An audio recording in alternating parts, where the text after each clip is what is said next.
Assalamualaikum warahmatullahi wabarakatuh. Pertama-tama saya ingin mengucapkan terima kasih kepada Bapak dosen Ahmad Ismail Esos yang telah memberikan saya kesempatan untuk mempresentasikan hasil kerja tugas PPT saya. Perkenalkan, nama saya Nur Halisa dengan NIM D101211015 akan mempresentasikan tentang topik tentang suku Bajau. Next slide. Yang pertama itu sejarah suku Bajoy. Nah, pertama-tama itu harus kita ketahui suku Bajau atau suku Sama adalah suku bangsa yang tanah asalnya itu Kepulauan Sulu, Filipina Selatan. Suku ini merupakan suku nomaden yang hidup di laut, sehingga disebut gipsi laut. Suku Bajau menggunakan bahasa Sama Bajau. Suku Bajau juga merupakan anak negeri yang terletak di negeri sawah, Sabah, Kalimantan, Indonesia. Nah, suku ini telah berimigrasi pada zaman prasejarah di arah utara atau Filipina. Bajau telah menomaden selama bertahun-tahun dan sekarang mereka menetap di sepanjang pantai Malaysia, Filipina, dan Indonesia. Sekitar 500.000 orang dari mereka tinggal di dekat laut di rumah-rumah panggung dan berkumpul di desa-desa kecil yang dipasang untuk menghubungkan nasib mereka ke laut meskipun mereka tidak lagi nomaden laut. Suku ini memiliki banyak sebutan diantaranya itu seperti Bajo, Bajau, Badijau, Sama, atau Same. Suku yang belum diketahui secara pasti asalnya ini terletak dengan keahliannya menyelam dalamnya lautan hingga 70 meter dalamnya. Hanya dengan sekali tarikan napas. Mereka sama sekali tidak memerlukan baju khusus dan alat bantu pernapasan. Yang mereka pakai hanyalah kacamata renang yang terbuat dari kayu untuk mencegah air masuk ke mata. Sungguh sederhana tapi sangat fungsional. Selanjutnya itu bagaimana persebaran suku Bajau di beberapa wilayah. Nah, yang pertama itu ada di Kalimantan Timur, seperti di Berau, Bontang, Balikpapan, dan lain-lain. Yang kedua itu Kalimantan Selatan atau Kota Baru, disebut juga sebagai orang Bajau, Rampak Kapis. Yang ketiga Sulawesi Selatan di Selayar, keempat Sulawesi Tenggara, kelima Nusa Tenggara Barat, Nusa Tenggara Timur, atau di Pulau Baoleng, Seraya, Longos, Komodo, dan sekitarnya, di Sapekan atau Sumeneb, serta di wilayah Indonesia Timur lainnya. Namun, Bajau yang terletak di Kepulauan Maratua telah melekat dengan budaya Indonesia, sehingga telah jauh berbeda dengan Bajau Sulu di Filipina. Next slide.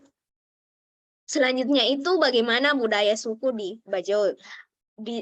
Di Bajau itu ada suku namanya budaya Bajau Marau yang secara bahasa, logat, intonasi dalam berbicara dan keyakinan masyarakat setempatnya itu berbeda. Nah, budaya Maratau ini juga memiliki kehidupan yang dapat dikatakan layak. Bahkan mereka memiliki pekerjaan dan pendidikan yang tinggi. Masyarakat suku Bajau Maratua mayoritasnya itu menganut agama Islam. Tidak ada yang menganut kepercayaan animisme atau ateis. Suku Bajau Maratua juga tinggal atau bermukim di atas tanah dengan membuat rumah-rumah sederhana yang layak ditempati. Berbeda dengan Bajau Laut Sulu di Filipina yang tinggal di atas permukaan laut dan beraktivitas di dalam perahu, sehingga disebut juga dengan sebagai palau atau dalam bahasa Indonesia itu artinya perahu. Nah, suku budaya Bajau Maratau ini juga mengenal tulisan dan bacaan sehingga tak heran banyak dari anak-anak suku Bajau mengenyam pendidikan ke jenjang yang lebih tinggi. Bisa dikatakan kalau Bajau Maratau ini adalah Bajau modern karena kehidupannya yang telah modern dan memiliki keyakinan tidak non-animisme dan non-ateis, serta mengenyam pendidikan dan bermukim di atas tanah dan bersosialisasi seperti masyarakat pada umumnya. Next slide. Selanjutnya saya akan menjelaskan kepercayaan dan adat istiadat yang ada di suku Bajoy. Nah, meskipun suku Bajoy beragama Islam, namun mereka masih hidup dalam dimensi leluhur budaya. Yang pertama itu mereka itu percaya pada budaya mantra-mantra, sesajen serta kepercayaan roh jahat masih mendominasi kehidupan mereka. Kemudian itu peran dukun masih sangat dominan untuk menyembuhkan penyakit serta untuk menolak bala atau memberikan ilmu. Orang Bajo juga sangat mempercayai setan-setan yang berada di lingkungan sekitarnya, rumah, dan dapur-dapur mereka. Mereka percaya pantangan-pantangan dan larangan seperti misalnya larangan meminta kepada tetangga seperti minyak tanah, garam, air, atau apapun setelah maghrib. Selanjutnya itu mereka juga percaya dengan upacara tebus jiwa, melempar sesajen ayam ke laut. Artinya itu kehidupan pasangan itu telah dipindahkan ke binatang sesaji. Ini misalnya dilakukan oleh pemuda yang ingin menikahi perempuan yang lebih tinggi status sosialnya.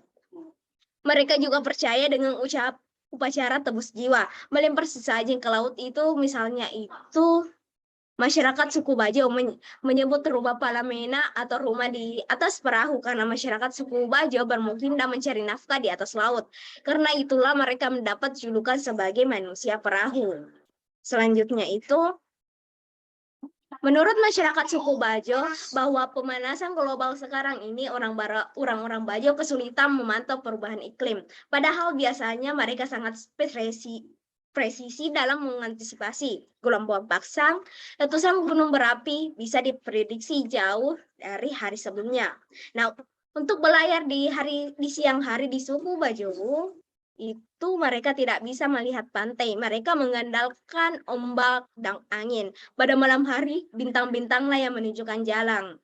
Mereka menyebut bintang itu Mamau atau Karangita. Mamau atau Karangita bisa menjadi petunjuk arah yang dituju. Nah, terakhir itu, suku Bajau juga percaya dan memiliki keyakinan penuh atas sebuah ungkapan bahwa Tuhan telah memberikan bumi dengan segala isinya untuk manusia. Keyakinan tersebut tertuang dalam satu filsafat hidup masyarakat Bajo, yaitu Papumunak Italano bake isi-isina kita naja. Artinya itu manusia memikir batangika kolekna mangilulana. Artinya itu Tuhan telah memberikan dunia ini dengan segala isinya. Kita sebagai manusia yang memikirkan bagaimana cara memperoleh dan mempergunakannya. Sehingga laut dan hasilnya merupakan tempat untuk meniti kehidupan dan mempertahankan diri sambil terus mewariskan budaya leluhur suku Bajo kepada generasi-generasi selanjutnya. Baik, itulah yang sempat saya sampaikan. Lebih dan kurangnya mohon dimaafkan. Assalamualaikum warahmatullahi wabarakatuh. Terima kasih.